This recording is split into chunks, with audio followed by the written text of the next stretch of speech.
For the Taylor family, moving into this home was all about starting a new life. They had spent so much time together in a small one-bedroom apartment that it was nice to finally have the space and freedom a young family needs. For parents Tim and Ellie, it was really hard to see Kelly grow up in such a small space. Now that she was turning 5, they knew they needed to build a life together in a home. Tim, Ellie, and Kelly all helped with the move and were excited to explore all this new space they now had. Kelly had her own room and was excited to make it her own. That night the family had one of the best night's sleep of their lives. In the morning though, young Kelly woke up to find that her favorite doll was missing. They assumed that the doll was still packed in a box somewhere, but they couldn't find it anywhere.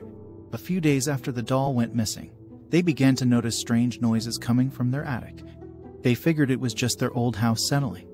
As the family slept soundly in their new home, they were visited in each of their dreams by a young girl named Sarah. She was an adorable little girl and around the same age as Kelly. Based upon the style of dress Sarah wore, it appeared like she lived a long time ago. Sarah would visit them every night in their dreams and tell them stories about her life. Night after night and dream after dream, Sarah would reveal different aspects of her life and death to the family. It was as if she was trying to tell them something, but they couldn't quite understand what it was. You see, Sarah would only share different aspects of her life with each member of the family separately. It wasn't until Halloween night that the Taylor family figured out what Sarah had been trying to tell them all along. As Tim and Ellie were preparing dinner, they heard a loud scream coming from Kelly upstairs. They quickly ran up the stairs to find out that Kelly had found her doll in the attic. As Kelly came down from the attic, Tim and Ellie's heart sunk. Kelly was dressed in one of Sarah's dresses that she had found in the attic. They both realized it belonged to the young girl Sarah from their dreams. It became clear to Kelly's parents that they both knew about Sarah and something very strange was happening in their home.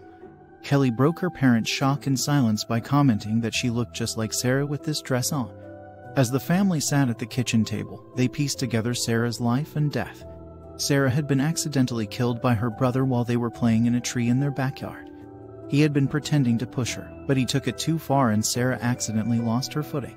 Sarah knew this and did not blame her brother for her death. It was an accident after all. And even though she was gone, she would always love him.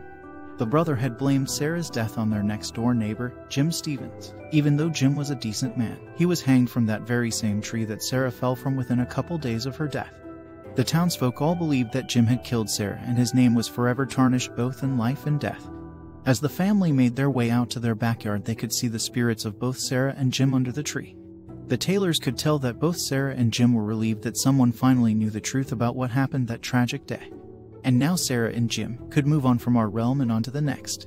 As quickly as these spirits appeared to the Taylors, they vanished, never to be seen again.